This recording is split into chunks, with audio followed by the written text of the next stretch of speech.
بسم اللہ الرحمن الرحیم۔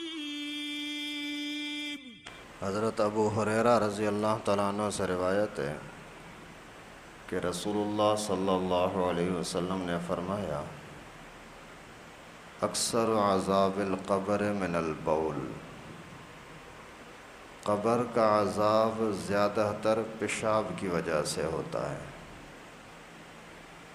لوگ پیشاب کرتے ہیں، پھر قطرے کا خیال نہیں کرتے، جلدی سے اٹھ کر کے چل پڑتے ہیں، پھر کوئی ایک قطرہ، آدھا قطرہ، دو قطرے بعد میں ضرور نکلتے ہیں، شلوار میں، ٹانگوں میں لگ جاتے ہیں۔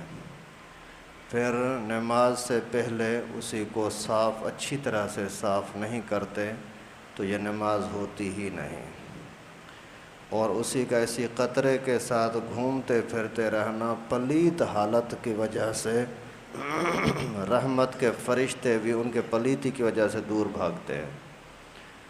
ایک مرتبہ پیغمبر کریم صلی اللہ علیہ وسلم خود صحابہ کرام کے ساتھ ایسے جا رہے تھے، جاتے جاتے قبرستان کے قریب سے گزرے تو دو قبروں پر نظر پڑی، اور اللہ کے نبی کو اللہ تعالیٰ نے دکھا دیا کہ وہ اندر جل رہے ہیں، عذاب ہو رہا ہے ان کو۔ پیغمبر کریم نے فرمایا ان دونوں کو عذاب ہو رہا ہے۔ پھر اللہ کے نبی نے فرمایا کسی بڑی چیز میں بھی عذاب نہیں ہو رہا۔ ایک بندہ وہ تھا جو پیشاب کے قطروں کا خیال نہیں کرتا تھا، اور دوسرا وہ ہے جو چغل خوری کرتا تھا۔ یہ دونوں بڑی چیزیں نہیں ہیں، مطلب اگر تھوڑا سا خیال کرتا تو قطروں سے اپنے آپ کو پاک کر سکتا تھا، لیکن نہیں، لاپرواہی کی۔ چغل خوری کرتا تھا، اگر تھوڑا سا اپنے آپ کو سوچتا تو چغل خوری سے اپنے آپ کو بچا سکتا تھا، اس کی گلہ کی، اس کی غیبت کی، اس کے اوپر تہمت لگئی، اس طرح کی شرارتیں کرتا پھرتا تھا۔ ان کی وجہ سے ان دونوں کو عذاب ہو رہا ہے۔ پھر نبی پاک صلی اللہ علیہ وسلم نے معجزے کے طور پر دو ٹہنیاں درخت کی توڑ کر کے اور ان قبروں کے اندر ڈال دیں، اوپر سے گاڑھ دیں۔ پھر فرمایا کہ امید ہے کہ اللہ تعالیٰ اس ٹہنیوں کی وجہ سے ان کے عذاب کے اندر تخفیف فرمائیں گے، کمی فرمائیں گے، جب تک یہ ٹہنیاں سوکھ نہ جائیں۔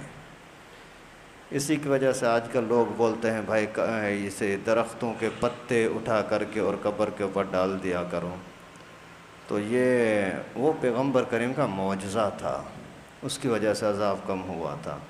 پتے بھی ذکر کرتے ہیں، اس میں کوئی شک نہیں ہے، اس وجہ سے علماء منع نہیں کرتے، بھلے اگر پتے قبر کے اوپر ڈالو بھلے ڈالو، لیکن اس کو یقینی سمجھنا کہ اس کی وجہ سے اس کے لیے بھلائی ہوگی یہ ضروری نہیں ہے۔ وہاں نبی پاک کا معجزہ تھا، اور ہم اتنے بزرگ تھوڑی ہیں کہ ہمارے اندر اتنی کرامتیں ہوں۔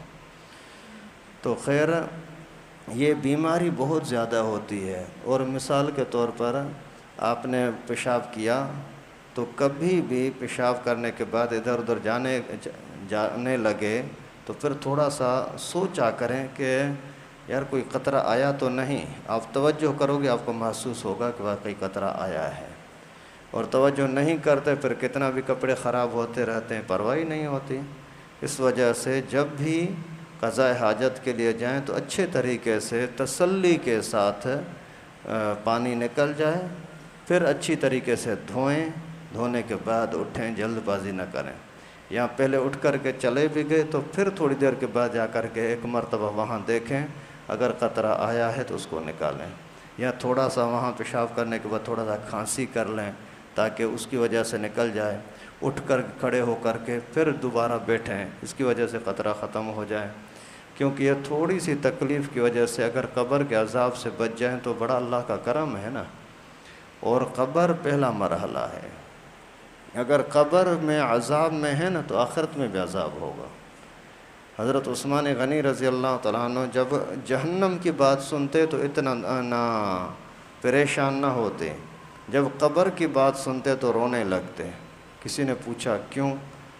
بولا یہ پہلا مرحلہ ہے نا، پہلا مرحلہ ہے نا، اگر یہاں بچ گئے تو آگے بچ جائیں گے، یہاں نہیں بچے تو آگے خیر نہیں ہے۔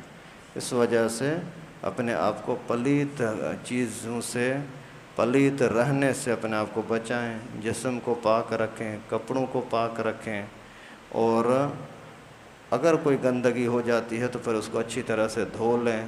اچھا، پھر بہت سارے لوگ آ کر کے یہاں وضو خانے پر اپنے شلوار کو دھوتے ہیں، یہ ادب کے خلاف ہے، بری چیز ہے۔ اگر آپ کو شلوار کو دھونا ہے کہیں گھر میں چھپ کر کے دھو لو، یا پیشاب خانے میں جا کر کے وہاں پیشاب کیا وہاں دھو لو۔ یہ کوئی ادب طریقہ تھوڑی ہے کہ وضو خانے میں سب لوگوں کے سامنے شلوار دھو رہے ہیں، اس سے اپنے آپ کو بچائیں۔ اللہ تعالیٰ سے دعا ہے کہ اللہ پاک ہم سب کو پاک صاف رہنے کی توفیق